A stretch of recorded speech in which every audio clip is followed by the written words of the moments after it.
Hello, dear viewers of MRU TV. I'm Kabanda to give you the international news. Let's see the headlines.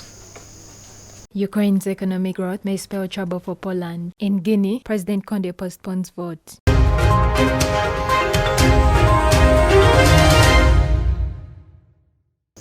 As the coronavirus toll tops to 300, governments are stepping up efforts to contain infections as Indonesia reports first 2 cases. Let's get the details from our reporter.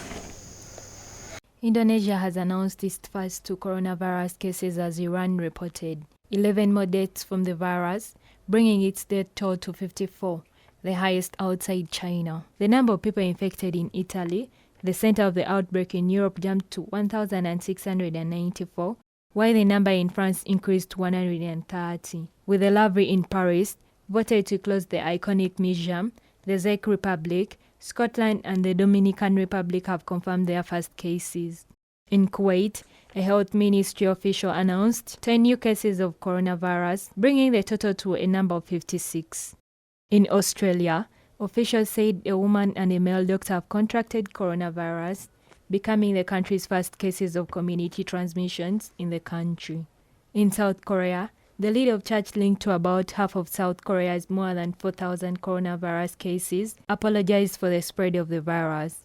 In USA, the state of Washington on the west coast of the US has reported its second death from coronavirus. New York State confirms first case of coronavirus from someone who had recently returned from Iran. Guinea has delayed a constitutional referendum planned for Sunday because of concerns about the electoral roll. Let's see this in details. Protests have erupted in Guinea's capital Conakry following President Alpha Conde's decision to postpone a referendum on changes to the constitution. The opposition says the changes would extend presidential term limits, allowing 80-year-old Conde to potentially govern another 12 years. President Conde has ruled since 21 December 2010 after taking over from Sekubo Konete, who was an acting president at the time for a year. North Korea has fired 2 unidentified projectiles, South Korea's military said, weeks after Pyongyang declared the moratorium on long-range missile tests over. Let's see the details.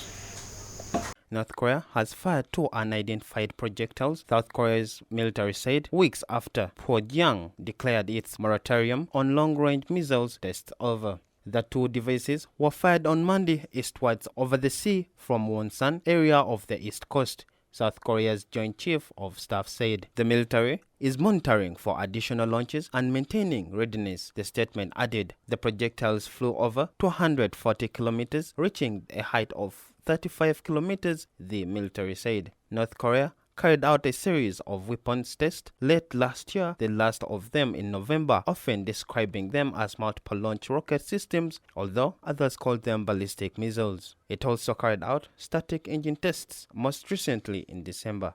After 15 years of left-wing leadership under the Broad Front coalition, Uruguay has ushered in a conservative government after Luis Lacalle sworn in as president. Let's get the story from our reporter. The center-right National Party's Luis Lacalle was inaugurated on Sunday after winning a runoff election in November against the Broad Front's Daniel Martinez by about 37,000 votes. While the Broad Front presided over one of the longest economic growth cycles in the country's history, growth stalled in the recent years. The sluggish economy, combined with a high cost of living and an increasing homicide rate, contributed to Uruguayans' swerve to the right. Analysts say Uruguay has also become one of the most expensive countries in Latin America to live. Lacalle's coalition wants to cut government spending and liberalize the energy sector in order to tackle the government's fiscal deficit. In recent years, Poland has seen over the largest waves of migration in Europe. In 2018, it took in more workers from outside the European Union than any other country. Let's get the details from the reporter. Nearly 2 million Ukrainian migrants have arrived in Poland since 2014. Many escaped their fledgling economy and the war in Ukraine's east. Since then, they have created 11% of Poland's gross domestic product growth, according to the National Bank of Poland. Ukrainians have been crucial to plugging the labor gas as Poland faced its lowest unemployment in almost 30 years last year, yet now some fear that the tide could turn. More worrying for Polish farms, Ukraine's economy is bouncing back, with real growth at 3% in 2019 according to International Monetary Fund. With falling unemployment now at 9.3%, Ukrainian farms are seeking workers. Wages have been rising by 16% year-on-year, while inflation has soared to 4.1%. I've been Hood Kabanda giving you international news on MRU TV. You can subscribe to our different media platforms, Twitter, Facebook, and YouTube, MRU TV. Have a nice evening.